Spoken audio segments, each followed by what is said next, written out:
Selected Works of Mao Zedong, Volume 2, Section 23. The Chinese Revolution and the Chinese Communist Party, December 1939. The Chinese Revolution and the Chinese Communist Party is a textbook which was written jointly by Comrade Mao Zedong and several other comrades in Yan'an in the winter of 1939. The first chapter, Chinese Society, was drafted by other comrades and revised by Comrade Mao Zedong.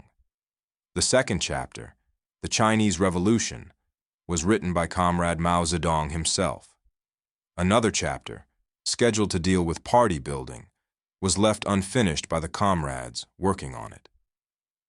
The two published chapters, and especially Chapter 2, have played a great educational role in the Chinese Communist Party and among the Chinese people.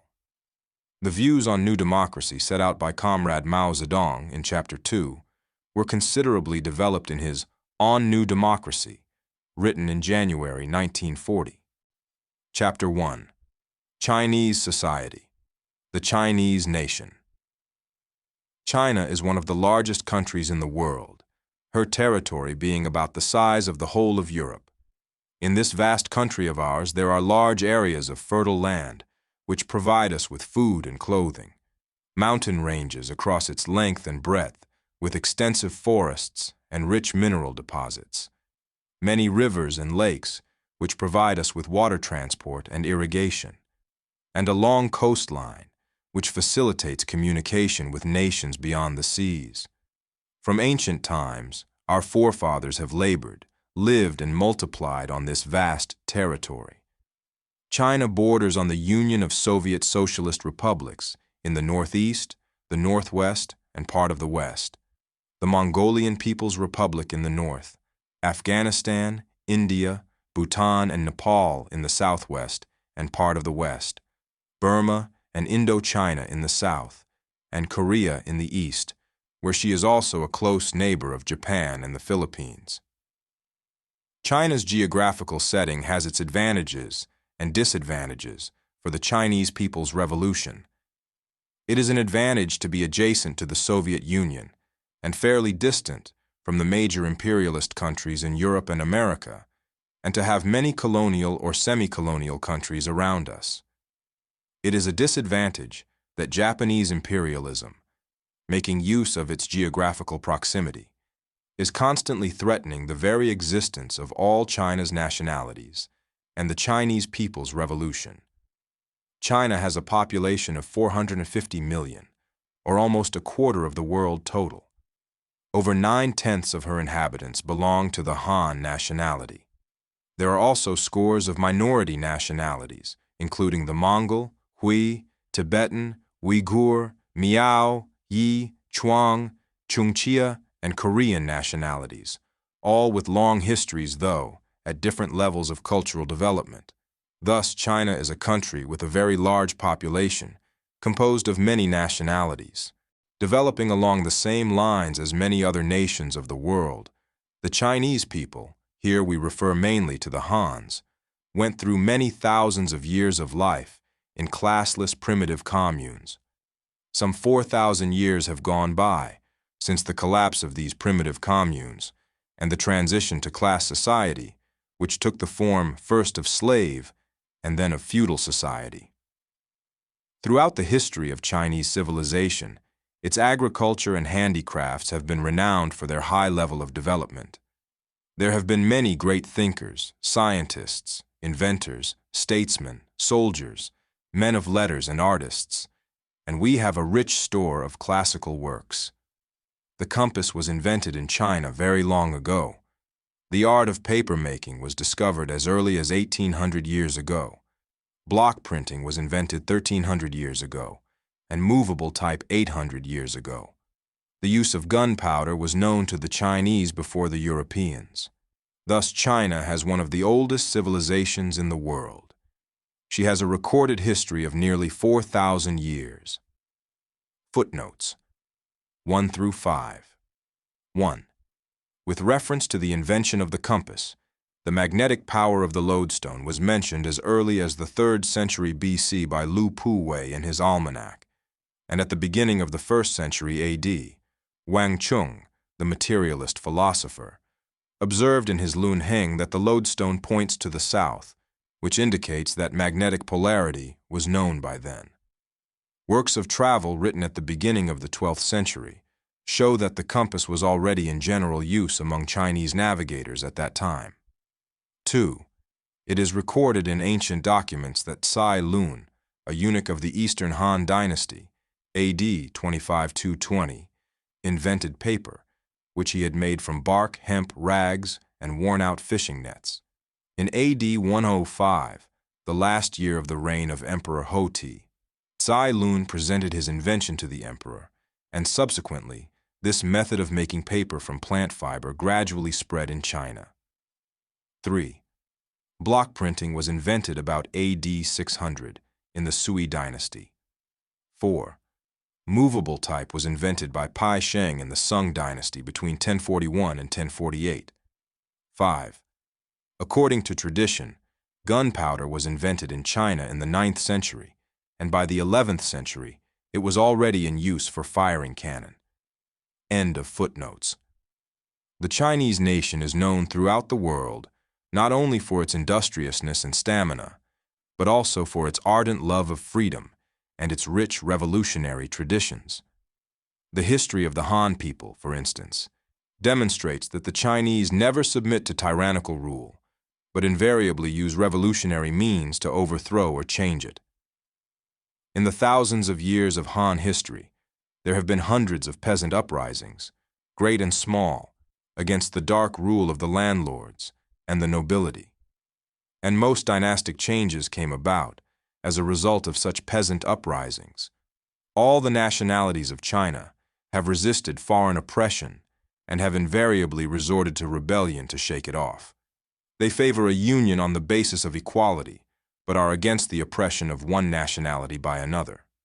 During the thousands of years of recorded history, the Chinese nation has given birth to many national heroes and revolutionary leaders.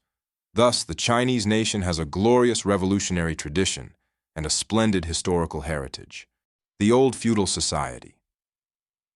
Although China is a great nation, and although she is a vast country with an immense population, a long history, a rich revolutionary tradition, and a splendid historical heritage, her economic, political, and cultural development was sluggish for a long time after the transition from slave to feudal society. This feudal society, beginning with the Zhou and Qin dynasties, lasted about 3,000 years. The main features of the economic and political system of China's feudal era were as follows. 1. A self-sufficient natural economy predominated. The peasants produced for themselves not only agricultural products, but most of the handicraft articles they needed. What the landlords and the nobility exacted from them in the form of land rent was also chiefly for private enjoyment and not for exchange. Although exchange developed as time went on, it did not play a decisive role in the economy as a whole. 2. The feudal ruling class composed of landlords, the nobility and the emperor owned most of the land, while the peasants had very little or none at all. The peasants tilled the land of the landlords, the nobility and the royal family, with their own farm implements, and had to turn over to them for their private enjoyment 40, 50, 60, 70, or even 80% or more of the crop. In effect, the peasants were still serfs. 3. Not only did the landlords, the nobility, and the royal family live on rent extorted from the peasants, but the landlord state also exacted tribute, taxes, and corvée services from them to support a horde of government officials and an army, which was used mainly for their repression. 4. The feudal landlord state was the organ of power protecting this system of feudal exploitation. While the feudal state was torn apart into rival principalities in the period before the Qin dynasty, it became autocratic and centralized after the first Qin emperor unified China, though some feudal separatism remained. The emperor reigned supreme in the feudal state, appointing officials in charge of the armed forces, the law courts, the treasury and state granaries in all parts of the country, and relying on the landed gentry as the mainstay of the entire system of feudal rule. It was under such feudal economic exploitation and political oppression that the Chinese peasants lived like slaves, in poverty and suffering, through the ages. Under the bondage of feudalism, they had no freedom of person. The landlord had the right to beat, abuse, or even kill them at will, and they had no political rights whatsoever. The extreme poverty and backwardness of the peasants, resulting from ruthless landlord exploitation and oppression, is the basic reason why Chinese society remained at the same stage of socio-economic development for several thousand years. The principal contradiction in feudal society was between the peasantry and the landlord class.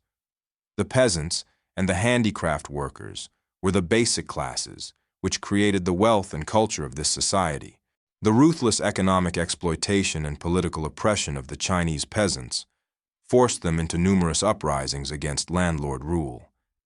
There were hundreds of uprisings, great and small, all of them peasant revolts or peasant revolutionary wars, from the uprisings of Chen Sheng, Wu Kuang, Xiang Yu, and Liu Pang in the Qin dynasty, those of Xinshi, Pinglin, the Red Eyebrows, the Bronze Horses, and the Yellow Turbans in the Han dynasty, those of Li Mi and Tu Qiante in the Sui dynasty, those of Wang Xianqi and Huang Chao in the Tang dynasty, those of Sung Qiang and Fang La in the Sung dynasty, that of Chu Yuanchang in the Yuan dynasty, and that of Li Tzuchang in the Ming dynasty, down to the uprising known as the War of the Taiping Heavenly Kingdom in the Qing dynasty.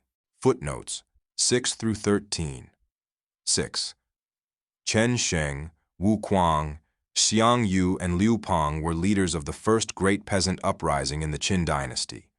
In 209 BC, Chen Sheng and Wu Kuang, who were among 900 conscripts on their way to take up garrison duty at a frontier post, organized a revolt in Qixin County, now Suxian County in Anhui Province, against the tyranny of the Qin dynasty. Xiang Yu and Liu Pang were the most prominent of those who rose in response to this armed uprising all over the country. Xiang Yu's army annihilated the main forces of Qin, and Liu Pang's troops took Qin's capital. In the ensuing struggle between Liu Pang and Xiang Yu, Liu Pang defeated Xiang Yu and founded the Han dynasty. 7. The Xinshi, the Pinglin, the Red Eyebrows, and the Bronze Horses are the names of peasant uprisings in the latter years of the Western Han dynasty, when peasant unrest was widespread. In AD 8, Wang Mang overthrew the reigning dynasty, ascended the throne, and introduced a few reforms to stave off the peasant unrest. But the starving masses in Xinshi, in what is now Qingshan County in Hubei, and Pinglin, in what is now Suisian County in Hubei, rose in revolt. The Bronze Horses and the Red Eyebrows were the peasant forces which revolted during his reign in what are now central Hubei and central Shantung provinces. The Red Eyebrows, the largest of the peasant forces, were so named because the soldiers painted their eyebrows red. 8. The Yellow Turbans, a peasant force which revolted in AD 184, were named after their headgear. 9. Li Mi and Tu Qiante were leaders of great peasant uprisings against the Sui dynasty in Honan and Hopei, respectively, at the opening of the 7th century. 10. Wang Xianqi organized an uprising in Shantung in AD 874. In the following year, Huang Chao organized an uprising to support him. 11. Sung Qiang and Pang La were famous leaders of peasant uprisings early in the 12th century.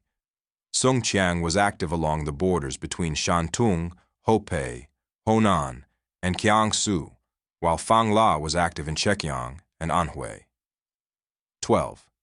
In 1351, the people in many parts of the country rose in revolt against the rule of the Yuan, Mongol dynasty. In 1352, Chu Yuanchang joined the rebel forces led by Kutsu Sing and became their commander upon the latter's death. In 1368, He finally succeeded in overthrowing the rule of the Mongol dynasty, which had been tottering under the attacks of the people's forces, and founded the Ming dynasty. 13. Li Tzu-cheng, also called King Chuang, the Darol king, native of Miqi, northern Shensi, was the leader of a peasant revolt, which led to the overthrow of the Ming dynasty. The revolt first started in northern Shensi in 1628. Li joined the forces led by Cao Ying-xiang and campaigned through Honan and Anhui and back to Shensi. After Cao's death in 1636, Li succeeded him, becoming King Chuang, and campaigned in and out of the provinces of Shensi, Sichuan, Honan, and Hubei. Finally, he captured the imperial capital of Peking in 1644, whereupon the last Ming emperor committed suicide. The chief slogan he spread among the masses was, "Support King Chuang and pay no grain taxes." Another slogan of his, to enforce discipline among his men, ran, "Any murder means the killing of my father, any rape means the violation of my mother." Thus, he won the support of the masses, and his movement became the main current of the peasant revolts raging all over the country. As he, too, roamed about without ever establishing relatively consolidated base areas, he was eventually defeated by Wu Sanquei, a Ming general, who colluded with the Qing troops in a joint attack on Li. End of footnotes. The scale of peasant uprisings and peasant wars in Chinese history has no parallel anywhere else. The class struggles of the peasants, the peasant uprisings and peasant wars, constituted the real motive force of historical development in Chinese feudal society. For each of the major peasant uprisings and wars dealt a blow to the feudal regime of the time, and hence more or less furthered the growth of the social productive forces. However, since neither new productive forces, nor new relations of production, nor new class forces, nor any advanced political party existed in those days, the peasant uprisings and wars did not have correct leadership such as the proletariat and the Communist Party provide today. Every peasant revolution failed, and the peasantry was invariably used by the landlords and the nobility, either during or after the revolution, as a lever for bringing about dynastic change. Therefore, although some social progress was made after each great peasant revolutionary struggle, the feudal economic relations and political system remained basically unchanged. It is only in the last 100 years that a change of a different order has taken place. Present day. Colonial, semi-colonial, and semi-feudal society. As explained above, Chinese society remained feudal for 3,000 years. But is it still completely feudal today? No. China has changed. After the Opium War of 1840, China gradually changed into a semi-colonial and semi-feudal society. Since the incident of September 18, 1931, when the Japanese imperialists started their armed aggression, China has changed further into a colonial, semi-colonial, and semi-feudal society. We shall now describe the course of this change. As discussed previously, Chinese feudal society lasted for about 3,000 years. It was not until the middle of the 19th century, with the penetration of foreign capitalism, that great changes took place in Chinese society. As China's feudal society had developed a commodity economy, and so carried within itself the seeds of capitalism, China would of herself have developed slowly into a capitalist society, even without the impact of foreign capitalism. Penetration by foreign capitalism accelerated this process. Foreign capitalism played an important part in the disintegration of China's social economy.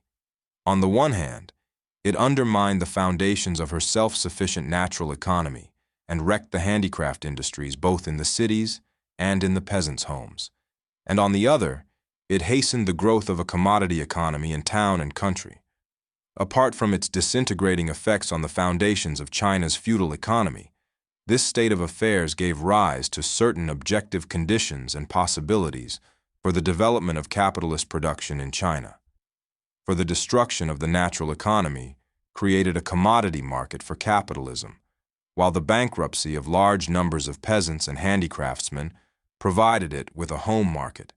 In fact, some merchants, landlords, and bureaucrats began investing in modern industry as far back as 60 years ago, in the latter part of the 19th century, under the stimulus of foreign capitalism and because of certain cracks in the feudal economic structure.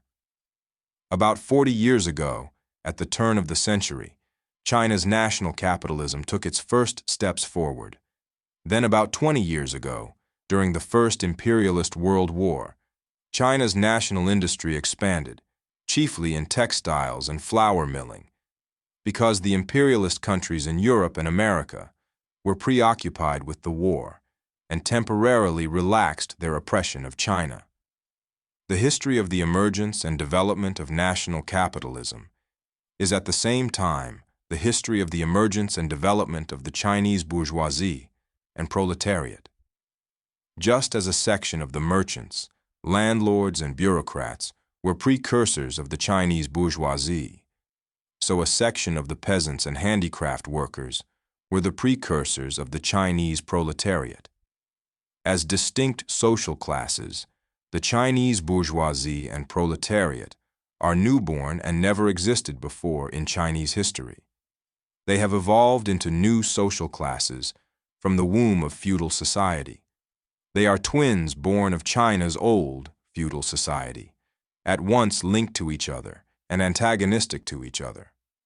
However, the Chinese proletariat emerged and grew simultaneously, not only with the Chinese national bourgeoisie, but also with the enterprises directly operated by the imperialists in China. Hence, a very large section of the Chinese proletariat is older and more experienced than the Chinese bourgeoisie, and is therefore a greater and more broadly based social force. However, the emergence and development of capitalism is only one aspect of the change that has taken place since the imperialist penetration of China. There is another concomitant and obstructive aspect, namely, the collusion of imperialism with the Chinese feudal forces to arrest the development of Chinese capitalism. It is certainly not the purpose of the imperialist powers invading China to transform feudal China into capitalist China. On the contrary, their purpose is to transform China into their own semi-colony or colony. To this end, the imperialist powers have used and continue to use military, political, economic, and cultural means of oppression, so that China has gradually become a semi-colony and colony. They are as follows. The imperialist powers have waged many wars of aggression against China, for instance, the Opium War launched by Britain in 1840, the war launched by the Anglo-French Allied forces in 1857, the Sino-French War of 1884, the Sino-Japanese War of 1894, and the war launched by the Allied forces of the Eight Powers in 1900. Footnotes 14 through 16, 14. From 1856 to 1860, Britain and France jointly waged a war of aggression against China, with the United States and Tsarist Russia supporting them from the sidelines. The government of the Qing dynasty was then devoting all its energies to suppressing the peasant revolution of the Taiping Heavenly Kingdom and adopted a policy of passive resistance towards the foreign aggressors. The Anglo-French forces occupied such major cities as Canton, Tientsin, and Peking, plundered and burned down the Yuan Palace in Peking, and forced the Qing government to conclude the treaties of Tientsin and Peking. Their main provisions included the opening of Tientsin, Nushuang, Tengchao, Taiwan, Tamsui, Kaohsiung, Cheungchao, Nanking, Qingqiang, Qiuqiang, and Hankow as treaty ports, and the granting to foreigners of special privileges for travel, missionary activities, and inland navigation in China's interior. From then on, the foreign forces of aggression spread through all China's coastal provinces and penetrated deep into the hinterland. 15. In 1882 to 83, the French aggressors invaded the northern part of Indochina. In 1884 to 85, they extended their war of aggression to the Chinese provinces of Guangxi, Taiwan, Fujian, and Zhejiang. Despite the victories gained in this war, the corrupt Qing government signed the humiliating Treaty of Tientsin. 16. In 1900, 8 imperialist powers, Britain, the United States, Germany, France, Tsarist Russia, Japan, Italy, and Austria, sent a joint force to attack China in their attempt to suppress the Yiho-Tuan movement of the Chinese people against aggression. The Chinese people resisted heroically. The allied forces of the 8 powers captured Taku and occupied Tientsin and Peking. In 1901, the Qing government concluded a treaty with the 8 imperialist countries. Its main provisions were that China had to pay those countries the huge sum of 450 million taels of silver as war reparations and grant them the special privilege of stationing troops in Peking and in the area from Peking to Tientsin and Shanhai-Quan. End of footnotes. After defeating China in war, they not only occupied many neighboring countries formerly under her protection, but seized or leased parts of her territory. For instance, Japan occupied Taiwan and the Penghu Islands and leased the port of Lushun. Britain seized Hong Kong and France leased Guangzhou. In addition to annexing territory, they exacted huge indemnities. Thus, heavy blows were struck at China's huge feudal empire. The imperialist powers have forced China to sign numerous unequal treaties by which they have acquired the right to station land and sea forces and exercise consular jurisdiction in China, and they have carved up the whole country into imperialist spheres of influence. The imperialist powers have gained control of all the important trading ports in China by these unequal treaties and have marked off areas in many of these ports as concessions under their direct administration. Footnotes 17 through 19. 17. Consular jurisdiction was one of the special privileges provided in the unequal treaties which the imperialist powers forced on the governments of old China, beginning with the supplementary treaty to the Sino-British Treaty of Nanking, signed at Human, the Bogue, in 1843, and with the Sino-American Treaty of Wanghia in 1844. It meant that, if a national of any country enjoying the privilege of consular jurisdiction in China became a defendant in a lawsuit, civil or criminal, he was not to be tried by a Chinese court, but by the consul of his own country. 18. Spheres of influence were different parts of China marked off at the end of the 19th century by the imperialist powers that committed aggression against China. Each of these powers marked off those areas which fell within its economic and military influence. Thus, the provinces in the lower and middle Yangtze Valley were specified as the British sphere of influence, Yunnan, Guangdong, and Guangxi as the French, Shantung as the German sphere, Fujian as the Japanese, and the 3 northeastern provinces, the present provinces of Liaoning, Kirin, and Heilongjiang, as the Tsarist Russian sphere. After the Russo-Japanese War of 1905, the southern part of the 3 northeastern provinces came under Japanese influence. 19. The foreign concessions were areas which the imperialist powers seized in the treaty ports after compelling the Qing government to open these ports. In these so-called concessions, they enforced an imperialist system of colonial rule entirely independent of Chinese law and administration. Through those concessions, the imperialists exercised direct or indirect political and economic control over the Chinese feudal and comprador regime.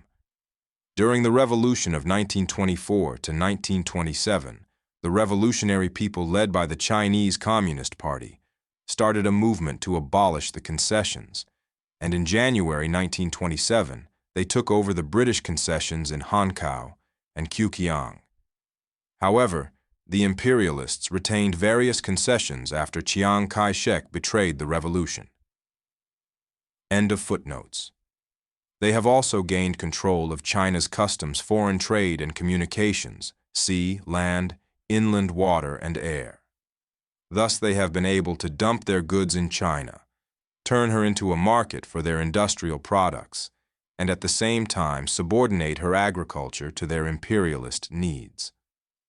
The imperialist powers operate many enterprises in both light and heavy industry in China in order to utilize her raw materials and cheap labor on the spot, and they thereby directly exert economic pressure on China's national industry and obstruct the development of her productive forces. The imperialist powers monopolize China's banking and finance by extending loans to the Chinese government and establishing banks in China. Thus, they have not only overwhelmed China's national capitalism in commodity competition, they have also secured a stranglehold on her banking and finance. The imperialist powers have established a network of comprador and merchant usurer exploitation right across China, from the trading ports to the remote hinterland, and have created a comprador and merchant usurer class in their service, so as to facilitate their exploitation of the masses of the Chinese peasantry and other sections of the people. The imperialist powers have made the feudal landlord class, as well as the comprador class, the main props of their rule in China. Imperialism first allies itself with the ruling strata of the previous social structure, with the feudal lords and the trading and money-lending bourgeoisie, against the majority of the people. Everywhere imperialism attempts to preserve and to perpetuate all those pre-capitalist forms of exploitation, especially in the villages, which serve as the basis for the existence of its reactionary allies. Footnote 20. The Theses on the Revolutionary Movement in Colonial and Semi-Colonial Countries, adopted by the Sixth Comintern Congress. Stenographic record of the Sixth Comintern Congress. Issue number 6. Russian edition, Moscow, 1929, page 128. End of footnote 20. Imperialism, with all its financial and military might, is the force in China that supports, inspires, fosters, and preserves the feudal survivals, together with their entire bureaucratic militarist superstructure. Footnote 21. J. V. Stalin, The Revolution in China and the Tasks of the Comintern. Works, English edition. Foreign Languages Publishing House, Moscow, 1954. Volume 9, page 292. End of footnote 21. The imperialist powers supply the reactionary government with large quantities of munitions and a host of military advisors in order to keep the warlords fighting among themselves and to suppress the Chinese people. Furthermore, the imperialist powers have never slackened their efforts to poison the minds of the Chinese people. This is their policy of cultural aggression, and it is carried out through missionary work, through establishing hospitals and schools, publishing newspapers, and inducing Chinese students to study abroad. Their aim is to train intellectuals who will serve their interests and to dupe the people.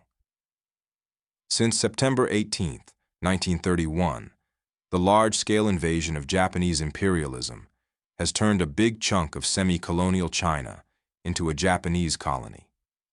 These facts represent the other aspect of the change that has taken place since the imperialist penetration of China, the blood-stained picture of feudal China being reduced to semi-feudal, semi-colonial, and colonial China.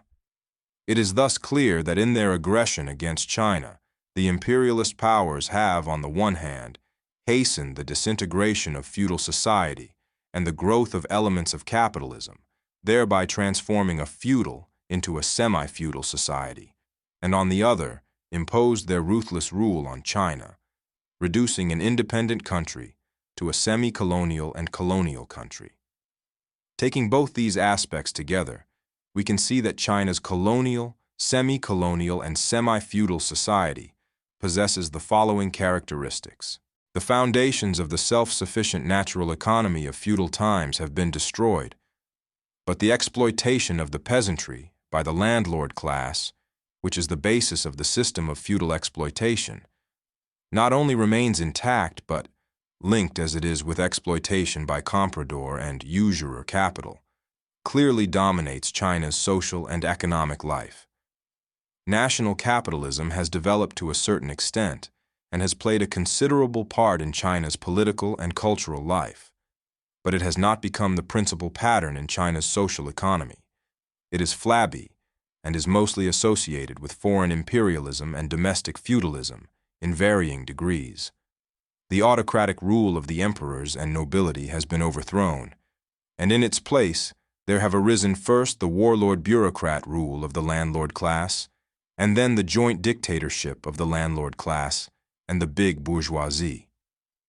In the occupied areas, there is the rule of Japanese imperialism and its puppets.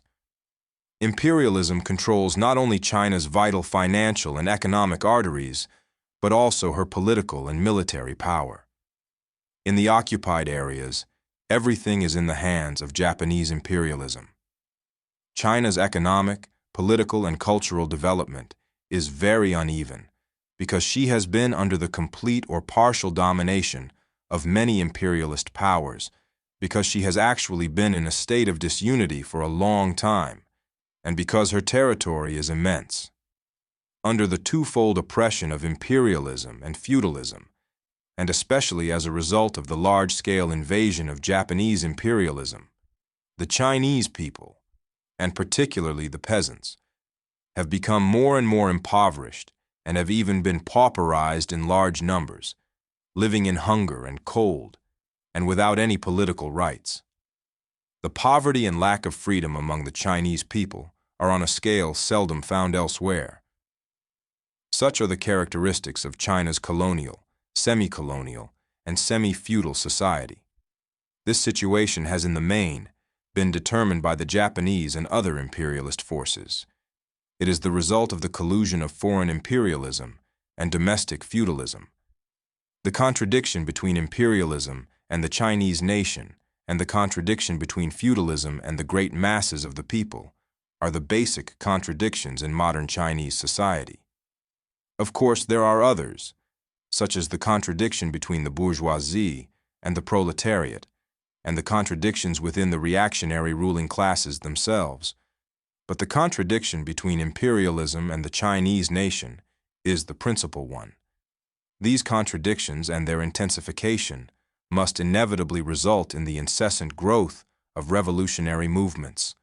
The great revolutions in modern and contemporary China have emerged and grown on the basis of these basic contradictions. Chapter 2. The Chinese Revolution. The revolutionary movements in the last 100 years.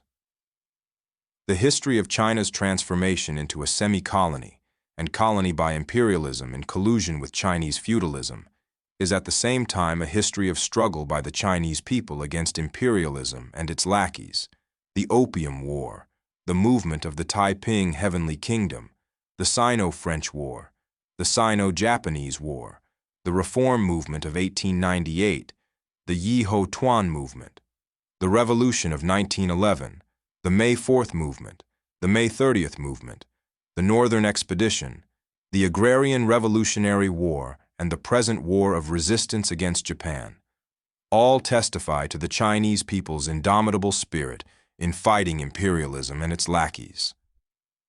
Thanks to the Chinese people's unrelenting and heroic struggle during the last 100 years, imperialism has not been able to subjugate China, nor will it ever be able to do so.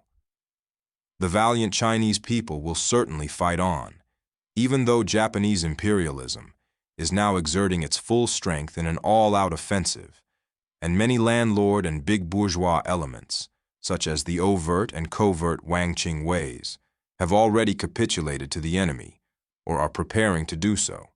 This heroic struggle will not cease until the Chinese people have driven Japanese imperialism out of China and achieved the complete liberation of the country.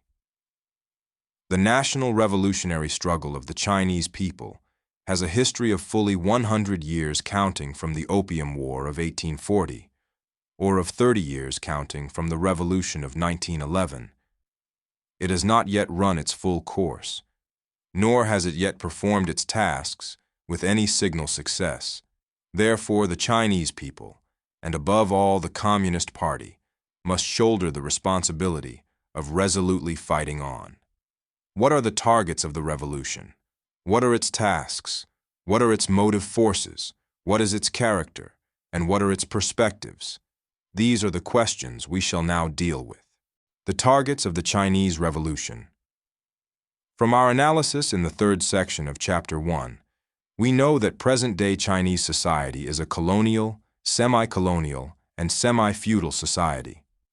Only when we grasp the nature of Chinese society will we be able clearly to understand the targets, tasks, motive forces, and character of the Chinese Revolution and its perspectives and future transition. A clear understanding of the nature of Chinese society, that is, of Chinese conditions, is therefore the key to a clear understanding of all the problems of the revolution. Since the nature of present-day Chinese society is colonial, semi-colonial, and semi-feudal, what are the chief targets or enemies at this stage of the Chinese Revolution? They are imperialism and feudalism, the bourgeoisie of the imperialist countries and the landlord class of our country. For it is these two that are the chief oppressors, the chief obstacles to the progress of Chinese society at the present stage. The two collude with each other in oppressing the Chinese people, and imperialism is the foremost and most ferocious enemy of the Chinese people, because national oppression by imperialism is the more onerous. Since Japan's armed invasion of China, the principal enemy of the revolution has been Japanese imperialism, together with all the Chinese traitors and reactionaries in league with it, whether they have capitulated openly or are preparing to do so. The Chinese bourgeoisie, which is also a victim of imperialist oppression, once led or played a principal role in revolutionary struggles, such as the Revolution of 1911, and has participated in revolutionary struggles, such as the Northern Expedition and the present war of resistance against Japan.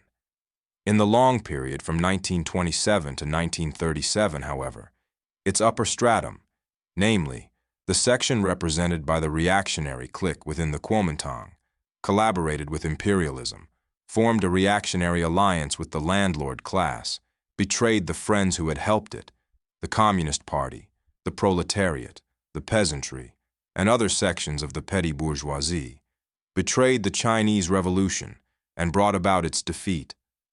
At that time, therefore, the revolutionary people and the revolutionary political party, the Communist Party, could not but regard these bourgeois elements as one of the targets of the revolution.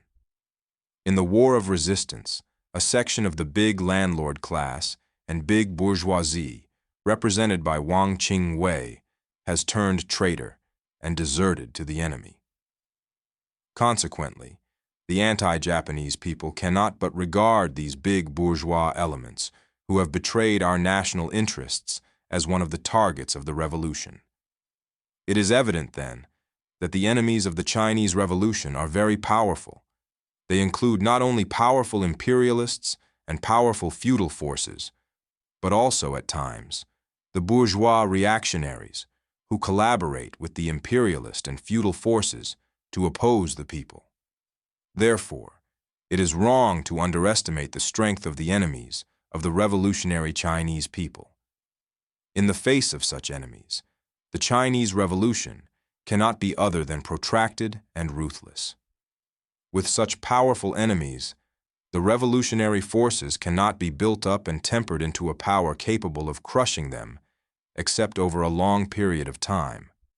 With enemies who so ruthlessly suppress the Chinese Revolution, the revolutionary forces cannot hold their own positions, let alone capture those of the enemy, unless they steel themselves and display their tenacity to the full. It is therefore wrong to think that the forces of the Chinese Revolution can be built up in the twinkling of an eye, or that China's revolutionary struggle can triumph overnight. In the face of such enemies, the principal means or form of the Chinese Revolution must be armed struggle, not peaceful struggle. For our enemies have made peaceful activity impossible for the Chinese people, and have deprived them of all political freedom and democratic rights. Stalin says, "In China, the armed revolution is fighting the armed counter-revolution. That is one of the specific features and one of the advantages of the Chinese Revolution." Footnote 22. J. V. Stalin. The Prospects of the Revolution in China. Works, English edition. Foreign Languages Publishing House, Moscow, 1954, Volume 8, page 379. End of footnote 22. This formulation is perfectly correct. Therefore, it is wrong to belittle armed struggle, revolutionary war, guerrilla war, and army work. In the face of such enemies, there arises the question of revolutionary base areas. Since China's key cities have long been occupied by the powerful imperialists and their reactionary Chinese allies, it is imperative for the revolutionary ranks to turn the backward villages into advanced, consolidated base areas, into great military, political, economic, and cultural bastions of the revolution from which to fight their vicious enemies who are using the cities for attacks on the rural districts, and in this way gradually to achieve the complete victory of the revolution through protracted fighting. It is imperative for them to do so if they do not wish to compromise with imperialism and its lackeys, but are determined to fight on, and if they intend to build up and temper their forces and avoid decisive battles with a powerful enemy while their own strength is inadequate. Such being the case, victory in the Chinese Revolution can be won first in the rural areas, and this is possible because China's economic development is uneven, her economy not being a unified capitalist economy, because her territory is extensive, which gives the revolutionary forces room to maneuver, because the counter-revolutionary camp is disunited and full of contradictions, and because the struggle of the peasants, who are the main force in the revolution, is led by the Communist Party, the party of the proletariat. But on the other hand, these very circumstances make the revolution uneven and render the task of winning complete victory protracted and arduous. Clearly, then, the protracted revolutionary struggle in the revolutionary base areas consists mainly in peasant guerrilla warfare led by the Chinese Communist Party. Therefore, it is wrong to ignore the necessity of using rural districts as revolutionary base areas, to neglect painstaking work among the peasants, and to neglect guerrilla warfare. However, stressing armed struggle does not mean abandoning other forms of struggle. On the contrary, armed struggle cannot succeed unless coordinated with other forms of struggle. And stressing the work in the rural base areas does not mean abandoning our work in the cities and in the other vast rural areas, which are still under the enemy's rule. On the contrary, without the work in the cities and in these other rural areas, our own rural base areas would be isolated, and the revolution would suffer defeat. Moreover, the final objective of the revolution is the capture of the cities, the enemy's main bases, and this objective cannot be achieved without adequate work in the cities. It is thus clear that the revolution cannot triumph either in the rural areas or in the cities without the destruction of the enemy's army, his chief weapon against the people. Therefore, besides annihilating the enemy's troops in battle, there is the important task of disintegrating them. It is also clear that the Communist Party must not be impetuous and adventurous in its propaganda and organizational work in the urban and rural areas, which have been occupied by the enemy and dominated by the forces of reaction and darkness for a long time, but that it must have well-selected cadres working underground, must accumulate strength and bide its time there. In leading the people in struggle against the enemy, the party must adopt the tactics of advancing step by step, slowly and surely, keeping to the principle of waging struggles on just grounds, to our advantage, and with restraint, and making use of such open forms of activity as are permitted by law, decree, and social custom. Empty clamor and reckless action can never lead to success. The tasks of the Chinese Revolution. Imperialism and the feudal landlord class being the chief enemies of the Chinese Revolution at this stage, what are the present tasks of the revolution?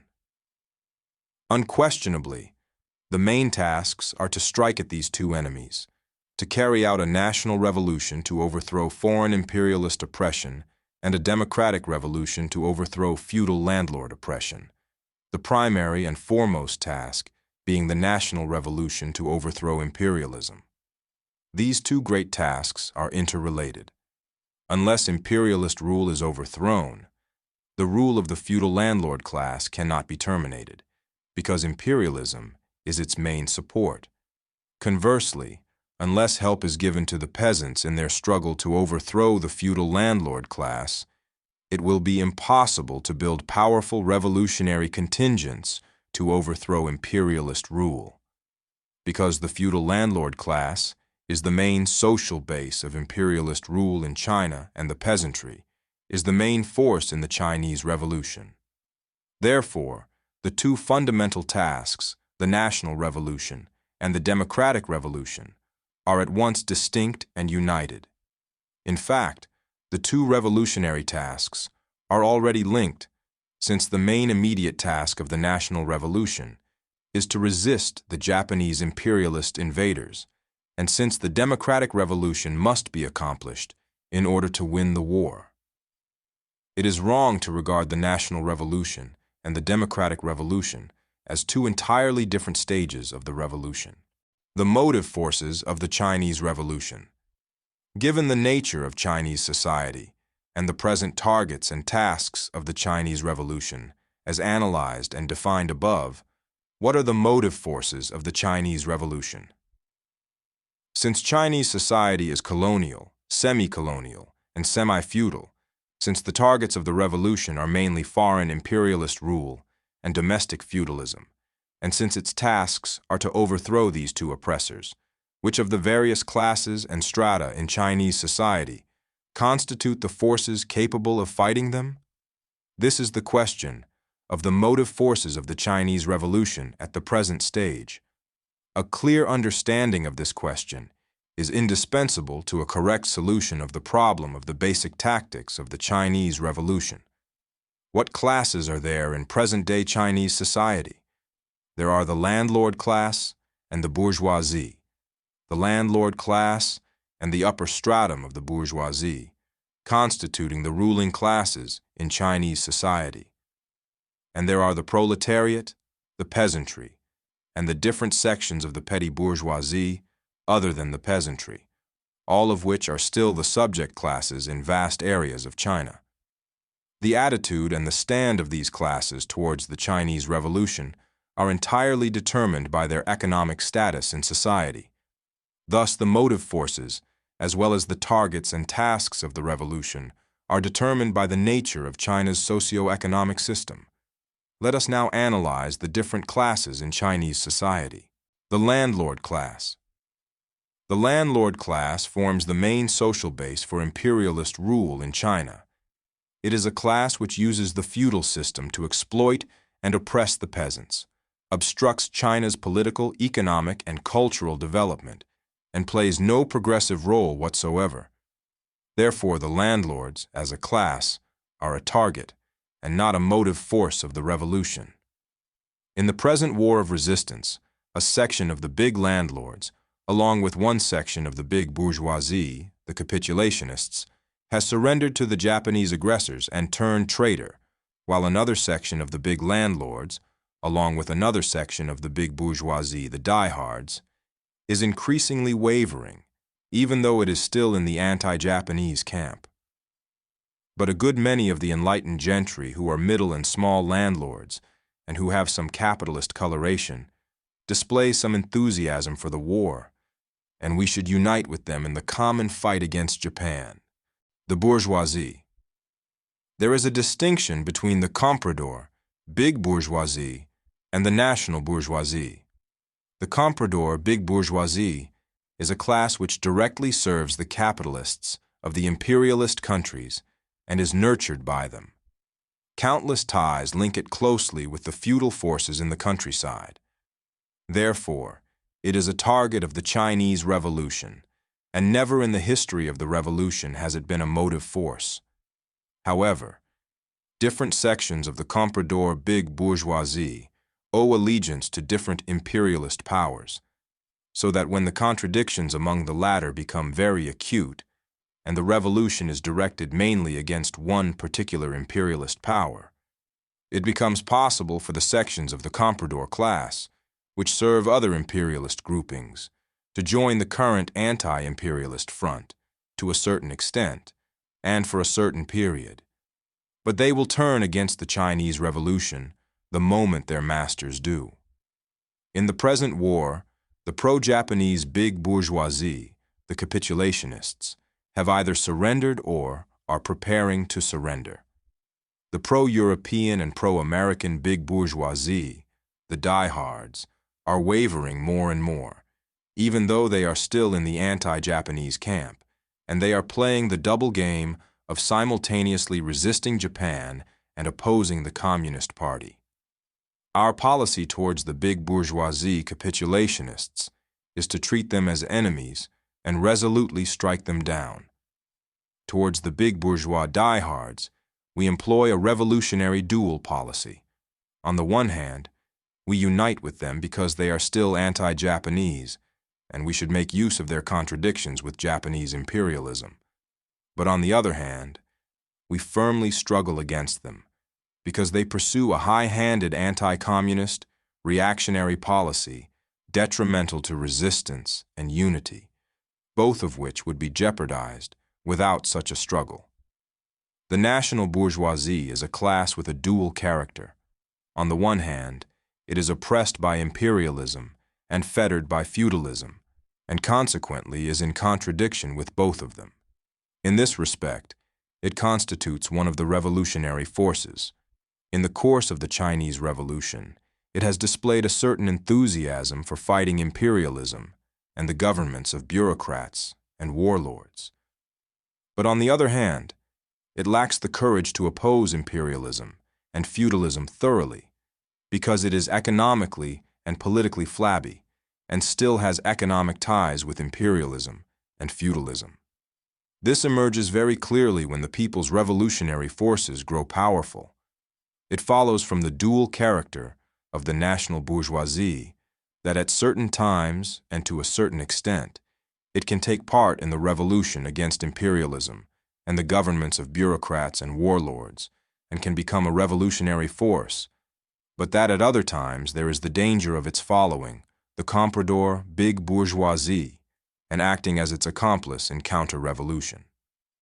The national bourgeoisie in China, which is mainly the middle bourgeoisie, has never really held political power, but has been restricted by the reactionary policies of the big landlord class and big bourgeoisie which are in power, although it followed them in opposing the revolution in the period from 1927 to 1931, before the September 18th incident.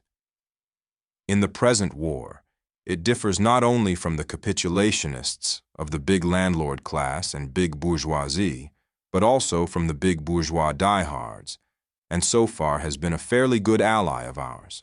Therefore, it is absolutely necessary to have a prudent policy towards the national bourgeoisie, the different sections of the petty bourgeoisie, other than the peasantry. The petty bourgeoisie, other than the peasantry, consists of the vast numbers of intellectuals, small tradesmen, handicraftsmen, and professional people. Their status somewhat resembles that of the middle peasants. They all suffer under the oppression of imperialism, feudalism, and the big bourgeoisie, and they are being driven ever nearer to bankruptcy or destitution. Hence these sections of the petty bourgeoisie constitute one of the motive forces of the revolution and are a reliable ally of the proletariat. Only under the leadership of the proletariat can they achieve their liberation. Let us now analyze the different sections of the petty bourgeoisie, other than the peasantry. First, the intellectuals and student youth. They do not constitute a separate class or stratum. In present-day China, most of them may be placed in the petty bourgeois category, judging by their family origin, their living conditions, and their political outlook. Their numbers have grown considerably during the past few decades. Apart from that section of the intellectuals, which has associated itself with the imperialists and the big bourgeoisie and works for them against the people, most intellectuals and students are oppressed by imperialism, feudalism, and the big bourgeoisie, and live in fear of unemployment or of having to discontinue their studies. Therefore, they tend to be quite revolutionary. They are more or less equipped with bourgeois scientific knowledge, have a keen political sense, and often play a vanguard role or serve as a link with the masses in the present stage of the revolution. The movement of the Chinese students abroad before the revolution of 1911, the May 4th movement of 1919, the May 30th movement of 1925, and the December 9th movement of 1935 are striking proofs of this. In particular, the large numbers of more or less impoverished intellectuals can join hands with the workers and peasants in supporting or participating in the revolution. In China, it was among the intellectuals and young students that Marxist-Leninist ideology was first widely disseminated and accepted. The revolutionary forces cannot be successfully organized, and revolutionary work cannot be successfully conducted without the participation of revolutionary intellectuals. But the intellectuals often tend to be subjective and individualistic, impractical in their thinking, and irresolute in action until they have thrown themselves heart and soul into mass revolutionary struggles, or made up their minds to serve the interests of the masses and become one with them. Hence, although the mass of revolutionary intellectuals in China can play a vanguard role or serve as a link with the masses, not all of them will remain revolutionaries to the end. Some will drop out of the revolutionary ranks at critical moments and become passive, while a few may even become enemies of the revolution. The intellectuals can overcome their shortcomings only in mass struggles over a long period. Second, the small tradesmen. Generally, they run small shops and employ few or no assistants. They live under the threat of bankruptcy as a result of exploitation by imperialism, the big bourgeoisie, and the usurers. Third, the handicraftsmen. They are very numerous. They possess their own means of production and hire no workers or only one or two apprentices or helpers. Their position is similar to that of the middle peasants. Fourth, professional people. They include doctors and men of other professions. They do not exploit other people, or do so only to a slight degree. Their position is similar to that of the handicraftsmen. These sections of the petty bourgeoisie make up a vast multitude of people whom we must win over and whose interests we must protect, because in general they can support or join the revolution and are good allies. Their weakness is that some of them are easily influenced by the bourgeoisie. Consequently, we must carry on revolutionary propaganda and organizational work among them. The peasantry. The peasantry constitutes approximately 80% of China's total population and is the main force in her national economy today. A sharp process of polarization is taking place among the peasantry. First, the rich peasants. They form about 5% of the rural population, or about 10% together with the landlords, and constitute the rural bourgeoisie. Most of the rich peasants in China are semi-feudal in character, since they let a part of their land, practice usury, and ruthlessly exploit the farm laborers. But they generally engage in labor themselves, and in this sense are part of the peasantry. The rich peasant form of production will remain useful for a definite period. Generally speaking, they might make some contribution to the anti-imperialist struggle of the peasant masses and stay neutral in the agrarian revolutionary struggle against the landlords. Therefore, we should not regard the rich peasants as belonging to the same class as the landlords, and should not prematurely adopt a policy of liquidating the rich peasantry. Second, the middle peasantry. They form about 20% of China's rural population. They are economically self-supporting. They may have something to lay aside when the crops are good, and occasionally hire some labor or lend small sums of money at interest. And generally they do not exploit others, but are exploited by imperialism, the landlord class, and the bourgeoisie. They have no political rights. Some of them do not have enough land, and only a section, the well-to-do middle peasants, have some surplus land. Not only can the middle peasants join the anti-imperialist revolution and the agrarian revolution, but they can also accept socialism.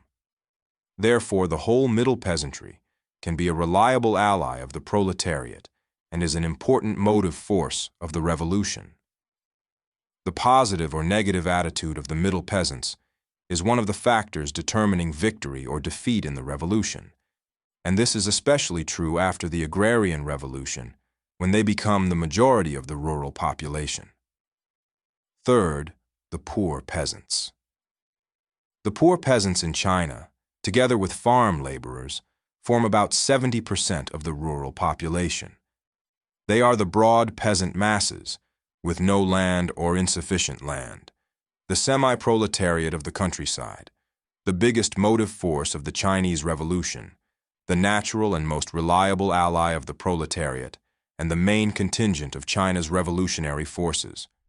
Only under the leadership of the proletariat can the poor and middle peasants achieve their liberation, and only by forming a firm alliance with the poor and middle peasants can the proletariat lead the revolution to victory. Otherwise, neither is possible. The term peasantry refers mainly to the poor and middle peasants, the proletariat. Among the Chinese proletariat, the modern industrial workers number from 2,500,000 to 3 million. The workers in small-scale industry and in handicrafts and the shop assistants in the cities total about 12 million. And in addition, there are great numbers of rural proletarians, the farm laborers, and other propertyless people in the cities and the countryside. In addition to the basic qualities it shares with the proletariat everywhere, its association with the most advanced form of economy, its strong sense of organization and discipline, and its lack of private means of production, the Chinese proletariat has many other outstanding qualities. What are they? First, the Chinese proletariat is more resolute and thoroughgoing in revolutionary struggle than any other class because it is subjected to a threefold oppression, imperialist, bourgeois, and feudal, which is marked by a severity and cruelty seldom found in other countries. Since there is no economic basis for social reformism in colonial and semi-colonial China, as there is in Europe, the whole proletariat, with the exception of a few scabs, is most revolutionary. Secondly, from the moment it appeared on the revolutionary scene, the Chinese proletariat came under the leadership of its own revolutionary party, the Communist Party of China, and became the most politically conscious class in Chinese society.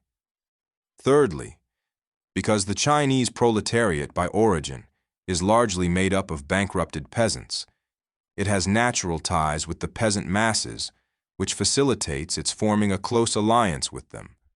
Therefore, in spite of certain unavoidable weaknesses, for instance, its smallness as compared with the peasantry, its youth as compared with the proletariat in the capitalist countries, and its low educational level as compared with the bourgeoisie, the Chinese proletariat is nonetheless the basic motive force of the Chinese Revolution. Unless it is led by the proletariat, the Chinese Revolution cannot possibly succeed. To take an example from the past, the Revolution of 1911 miscarried because the proletariat did not consciously participate in it, and the Communist Party was not yet in existence. More recently, the Revolution of 1924 to 1927 achieved great success for a time because the proletariat consciously participated and exercised leadership, and the Communist Party was already in existence. It ended in defeat because the big bourgeoisie betrayed its alliance with the proletariat and abandoned the common revolutionary program. and also because the Chinese proletariat and its political party did not yet have enough revolutionary experience. Now take the present anti-Japanese war. Because the proletariat and the Communist Party are exercising leadership in the anti-Japanese National United Front, the whole nation has been united, and the Great War of Resistance has been launched and is being resolutely pursued. The Chinese proletariat should understand that although it is the class with the highest political consciousness and sense of organization, it cannot win victory by its own strength alone. In order to win, it must unite, according to varying circumstances, with all classes and strata that can take part in the revolution, and must organize a revolutionary united front. Among all the classes in Chinese society, the peasantry is a firm ally of the working class. The urban petty bourgeoisie is a reliable ally, and the national bourgeoisie is an ally in certain periods and to a certain extent. This is one of the fundamental laws established by China's modern revolutionary history. The vagrants. China's status as a colony and semi-colony has given rise to a multitude of rural and urban unemployed. Denied proper means of making a living, many of them are forced to resort to illegitimate ones, hence the robbers, gangsters, beggars, and prostitutes, and the numerous people who live on superstitious practices. This social stratum is unstable. While some are apt to be bought over by the reactionary forces, others may join the revolution. These people lack constructive qualities and are given to destruction rather than construction. After joining the revolution, they become a source of roving rebel and anarchist ideology in the revolutionary ranks. Therefore, we should know how to remold them and guard against their destructiveness. The above is our analysis of the motive forces of the Chinese Revolution. The character of the Chinese Revolution. We have now gained an understanding of the nature of Chinese society, of the specific conditions in China. This understanding is the essential prerequisite for solving all China's revolutionary problems. We are also clear about the targets, the tasks, and the motive forces of the Chinese Revolution. These are basic issues at the present stage of the revolution and arise from the special nature of Chinese society, from China's specific conditions. Understanding all this, we can now understand another basic issue of the revolution at the present stage, the character of the Chinese Revolution. What indeed is the character of the Chinese Revolution at the present stage? Is it a bourgeois democratic or a proletarian socialist revolution? Obviously, it is not the latter, but the former. Since Chinese society is colonial, semi-colonial, and semi-feudal, since the principal enemies of the Chinese Revolution are imperialism and feudalism, since the tasks of the revolution are to overthrow these two enemies by means of a national and democratic revolution in which the bourgeoisie sometimes takes part, and since the edge of the revolution is directed against imperialism and feudalism and not against capitalism and capitalist private property in general, even if the big bourgeoisie betrays the revolution and becomes its enemy. Since all this is true, the character of the Chinese Revolution at the present stage is not proletarian socialist, but bourgeois democratic. Footnote 23. C. V. I. Lenin, The Agrarian Program of Social Democracy in the First Russian Revolution, 1905 to 1907. Collected Works, English edition, Foreign Languages Publishing House, Moscow, 1962, Volume 13, pages 219 through 429. End of footnote 23. However, in present-day China, the bourgeois democratic revolution is no longer of the old general type, which is now obsolete, but one of a new special type. We call this type the New Democratic Revolution, and it is developing in all other colonial and semi-colonial countries as well as in China. The New Democratic Revolution is part of the world proletarian socialist revolution, for it resolutely opposes imperialism, international capitalism. Politically, it strives for the joint dictatorship of the revolutionary classes, over the imperialists, traitors, and reactionaries, and opposes the transformation of Chinese society into a society under bourgeois dictatorship. Economically, it aims at the nationalization of all the big enterprises and capital of the imperialists, traitors, and reactionaries, and the distribution among the peasants of the land held by the landlords, while preserving private capitalist enterprise in general and not eliminating the rich peasant economy. Thus, the new type of democratic revolution clears the way for capitalism on the one hand and creates the prerequisites for socialism on the other. The present stage of the Chinese Revolution is a stage of transition between the abolition of the colonial, semi-colonial, and semi-feudal society and the establishment of a socialist society. It is a process of new democratic revolution. This process, begun only after the First World War and the Russian October Revolution, started in China with the May 4th movement of 1919.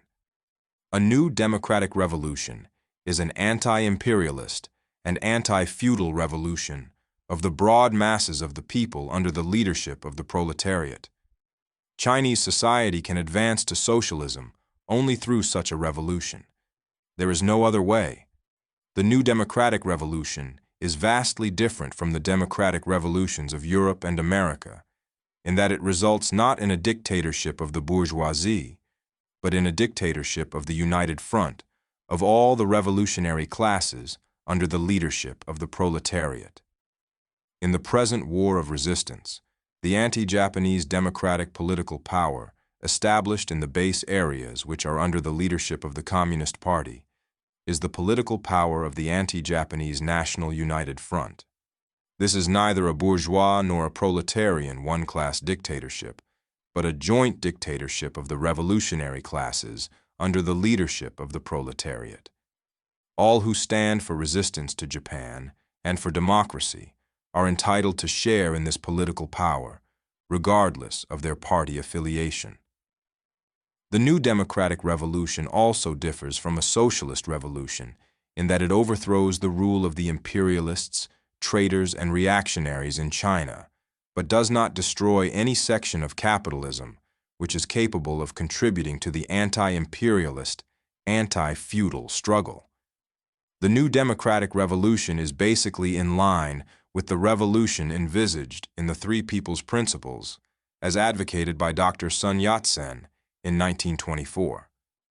In the manifesto of the First National Congress of the Kuomintang issued in that year, Dr. Sun stated, "The so-called democratic system in modern states is usually monopolized by the bourgeoisie and has become simply an instrument for oppressing the common people. On the other hand, the Kuomintang's principle of democracy means a democratic system shared by all the common people and not privately owned by the few."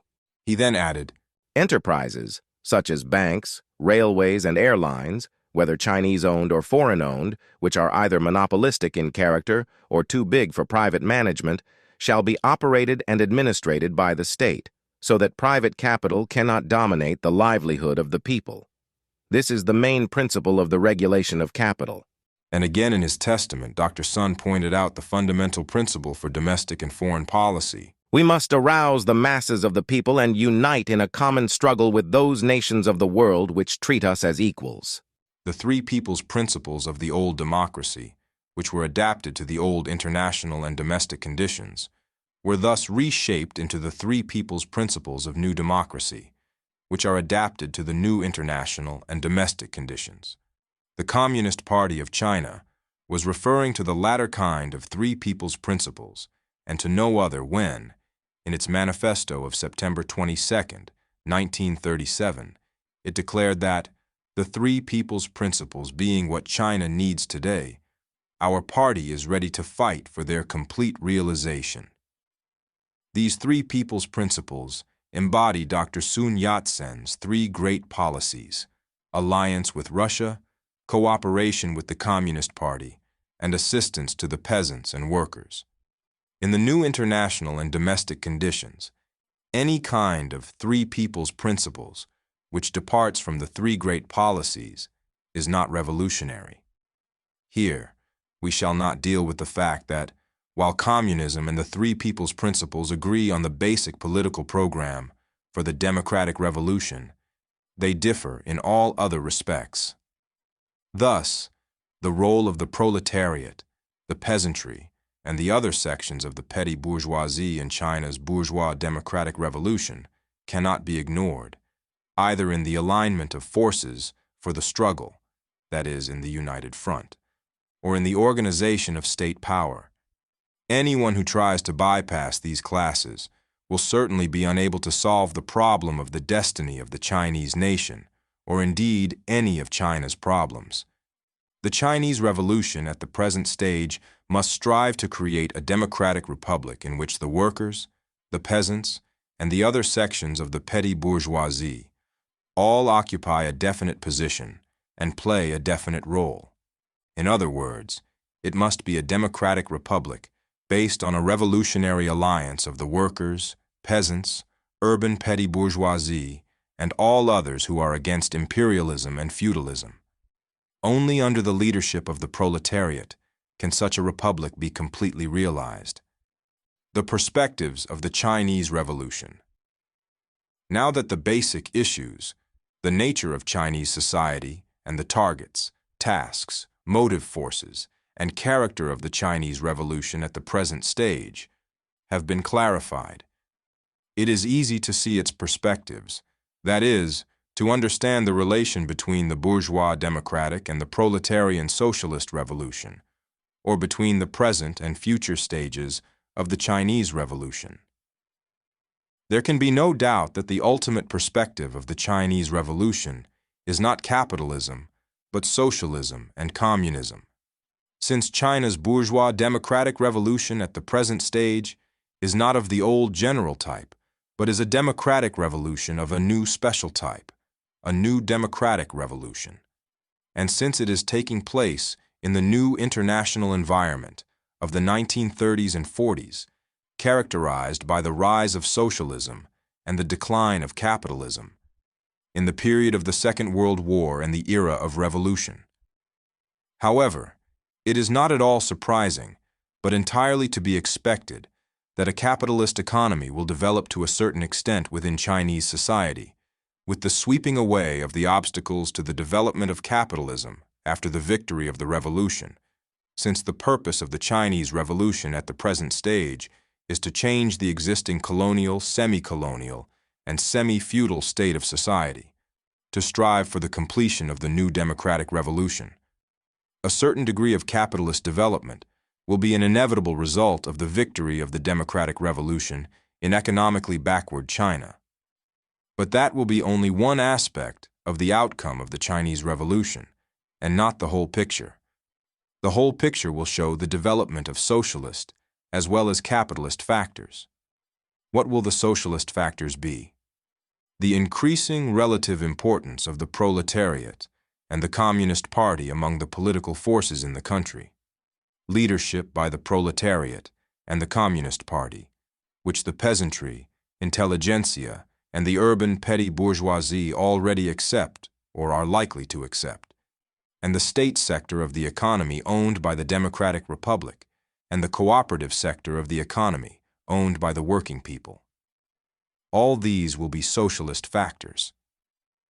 With the addition of a favorable international environment, these factors render it highly probable that China's bourgeois democratic revolution will ultimately avoid a capitalist future and enjoy a socialist future.